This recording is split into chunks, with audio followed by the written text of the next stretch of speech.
ஒரு இஸ்லாமிய சகோதரன் அநியாயமாக கொல்லப்பட்டதற்கு இன்று நாம் தமிழர் கட்சியின் சார்பாக இங்கே நீதி கேட்டு ஆர்ப்பாட்டம் நடைபெற்றுக் கொண்டிருக்கிறது.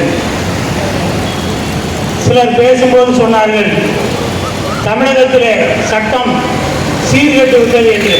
இன்னைக்கு கடலை இப்ப இருக்கிறார அமெரிக்காவில் போய் தோப்பா வச்சுட்டு வந்தார. இவருடைய அப்பா காலத்திலே கெட்டு போயிடுச்சு. எப்படின்னு சொன்னா 2000ஆம் ஆண்டு கடைசியில் டிசம்பர் மாதம் பாளையங்கோட்டை கேடிசி நகரில் பள்ளிவாசல் உள் ஒரு இஸ்லாமிய சகோதரர் சமையல் செய்து கொண்டிருக்கும் போது அப்படியே ஆண்டு வேலை போகும்போது ஒரு கும்பல் நினைச்சானா வெட்டி கொலை செய்யலாம். கொலை செய்வதற்கு இஸ்லாமிய அமைப்புகள் அன்றைக்கு ஆர்ப்பாட்டம் செய்தது. ஊரெல்லாம் கலவர பூமியாக இருந்தது திருநெல்வேலியில. உடனே ஒரு தனிப்படை அமைச்சாங்க. ஆனா இன்று வரை 25 ஆண்டு காலம் கழிந்து விட்டது. இன்றும் வரை அந்த சகோதரனுக்கு நீதி கிடைக்கல. இவருக்கு எப்படி கிடைக்கும்? நேற்று நடந்த கொலைக்கு எப்படி கிடைக்கும்? 25 ஆண்டு காலமாக 3 தடவையோ 2 தடவை என்ன செஞ்சாங்க, திமுக ஆட்சிக்கு வந்துட்டு. ஆனா இதுவரை தனிப்படை போட்டும் சிபிசிஐடிக்கு மாற்றியும் அந்த கொலை வழக்கை, கொலையாளிகளை இன்றும் கண்டுபிடிக்க முடியவில்லை. இது காவல்துறையினுடைய கையாளாகாத தனமா அல்லது திமுக அரசினுடைய கையாளாகாத தனமா? நாம தான் யோசிக்கணும். அதனால அன்றைக்கு என்னது, திமுக அரசு வந்துவிட்டால் அதிகாரிகள், போலீஸ் அதிகாரிகளுடைய கைகள் கட்டப்பட்டு விடும். ரவுடிகளுடைய கைகள், கூலிப்படைகளுடைய கைகள் அவிழ்த்து விடப்பட்டு விடும்.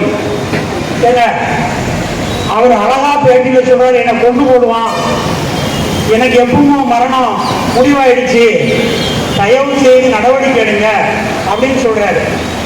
நான் என்ன கேட்கிறேன்னா, மு.க. ஸ்டாலின் அவர்களே, உளவுத்துறை போய் சொல்லுங்க, மு.க. ஸ்டாலின் தயவு செய்து இன்னொரு தடவை அமெரிக்காவில் போய் தலையில் அந்த விக்க வந்து சரி பண்ண சொல்லுங்க. ஒரு 5 நாள் போயிடுவார் அவரு. மு.க. ஸ்டாலின் முதல்வர் அவர்கள் அமெரிக்காவில் போய் விக்க சரி பண்ண போயிட்டா ஒரு 5 நாள் எங்க அண்ணன் சீமான் கையில் ஆட்சியை கொடுங்க. சீமான் கையில் ஆட்சியை கொடுங்க. ஒரு நாள் முதல்வர் சொல்லி அர்ஜுன் ஒரு படத்தில் வருவார்ல, அந்த மாதிரி இந்த தமிழ்நாட்டை சரி செய்கிறார். எப்படி தெரியுமா? அவர் பேட்டி கொடுக்குறாரு, இறந்தவர், என்னை கொலை செய்வாங்கன்னு சொல்லி இன்ஸ்பெக்டர் போய் சொன்னேன். இன்ஸ்பெக்டர் ஏசியை பாருங்கன்னாரு. ஏசிட்ட போய் மனு கொடுத்தேன். விசாரணை ஒன்றும் இல்லை. அந்த ஆள் 1 லட்சம் ரூபாய் என்னோட லஞ்சம் கேட்டான். அப்புறம் கமிஷனர் போய் கொடுத்தேன். கமிஷனர் நினைச்சல, நடவடிக்கை எடுக்கல. கலெக்டர் கொடுத்தேன், கலெக்டர் நடவடிக்கை எடுக்கல. அதுக்கப்புறம் என்ன செய்ய, முதல்வர் ஸ்டாலின் கொண்டு கொடுத்தேன், அவரும் நடவடிக்கை எடுக்கல. ஏன் ஒரு நாள் முதல்வர் கதையை நான் சொல்றேன்னா, அந்த ஒரு நாள் முதல்வர் படத்துல சொல்லுவாங்கல்ல, என்னை வந்து ரவுடிகள்லாம் வந்து கிண்டல் பண்றாங்க, கையை பிடிச்சிருக்கிறாங்க, யாருப்பா தடுக்கல? இன்ஸ்பெக்டர் வா. ஏன் தடுக்கல? எனக்கு அந்த அதிகாரம் கமிஷனர் தரல. டைப் பண்ண உடனே இவரை ராஜினாமா பண்ணி போட்டு வீட்டுக்கு போட்டும், கமிஷனர் தரலையா, கமிஷனர் வீட்டுக்கு அனுப்பு அப்படின்னு ஒவ்வொருத்தரையா சொல்லுவாங்க. சார், எனக்கு மந்திரி அதிகாரம் தரல.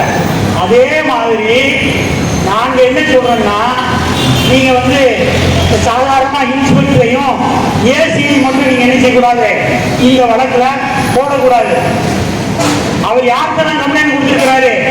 ஏசிக்கு கம்ப்ளைண்ட் கொடுத்திருக்கிறாரு, இன்ஸ்பெக்டர் கொடுத்திருக்கிறாரு. இன்ஸ்பெக்டர் கைது செய்யுங்க. சஸ்பெண்ட்லாம் தேவையில்லை. நாளைக்கு அந்த கூட்டிக்கு வந்துருவாரு, அவருக்கு சம்பளம் போயிடும். இன்ஸ்பெக்டர் கைது பண்ணுங்க. முதல் குற்றவாளியா இன்ஸ்பெக்டர் சேருங்க. 2வது ஏசியை சேருங்க. 3வது கலெக்டர் சேருங்க.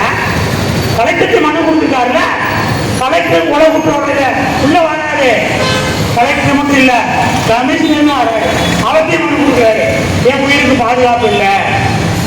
அப்ப யாரும் கொலை குற்றவாளி? முதல்வர் படத்தில் சொன்ன மாதிரி அப்படி அடிக்கலே போகுது. கமிஷனர், ஏசி, இன்ஸ்பெக்டர், கலெக்டர், கடைசியா பார்த்தா நம்ம முதல்வர். முதல்வரும் கொலை குற்றவாளி தான். இந்த கொலை வழக்குல மு.க. ஸ்டாலின் அவர்களும் கொலை குற்றவாளி தான். ஏன் மு.க. ஸ்டாலின் லெட்டர் கொடுத்துருக்காரு, என்னை காப்பாத்துங்க, நான் அதிகமா உங்களை குறைச்சல் விரும்பல, ஏன்னா நீங்க மேயரா இருக்கும்போது நான் உங்களுக்கு பாதுகாவலமா இருந்திருக்கேன், உங்களுடைய மனைவி கையில நான் சாப்பிட்டுருக்கேன், அதனால நான் குறை சொல்ல விரும்பல அப்படின்னு சொல்லி இன்றைய முதல்வர் ஸ்டாலின் அவர்களுக்கும் இருக்கிறாரு, மனு கொடுத்திருக்கிறாரு. ஆகையினால தயவு செய்து இவங்களை தமிழக போலீஸ், நெல்லை போலீஸ் விசாரிச்சா இதுல கண்டிப்பாக நியாயம் கிடைக்காது. 2020ஆம் ஆண்டுல எப்படி ஒரு அப்துல் ரஷீத் பள்ளிவாசல் கொலை செய்யப்பட்டதற்கு இன்று வரைக்கும் திமுக ஆட்சியில் நீதி கிடைக்கவில்லையோ அதே மாதிரிதான் ஜாகீர் ஹுசைனுக்கும். ஏன்னா இவ்வளவு காலம் நடவடிக்கை எடுத்துன்னு சொல்லியிருக்கீங்க, அருணனை எங்க, அருணன்கிற மெயின் குற்றவாளி எங்க காணோம், இன்னும் பிடிக்கல. நேற்று போய் அந்த ஜாகீர் ஹுசைன் வீட்டுல ஒரு வீடியோ எடுத்திருக்கான். அவர் பையன் கேட்கிறான், யாருக்கான்னு கேட்டான், பைக்கை தூக்கிட்டு ஓடிட்டான். என்ன பாதுகாப்பு? சட்டம் ஒழுங்கு சீர்கெட்டு கிடக்குது. தயவு செய்து நாம் தமிழர் கட்சியின் சார்பாகவும் பழனி பாபா பாசறையின் சார்பாகவும் தமிழக அரசை நாங்கள் கேட்பது, டிஜிபியை கேட்பது, நீங்கள் சிபிஐக்கு வழக்கை மாற்றுங்கள், இவர்களையெல்லாம் கொலை குற்றவாளியாக பதிவு செய்து கைது செய்யுங்கள் என்று வேண்டி விரும்பி கேட்டுக் கொள்கிறேன். நன்றி.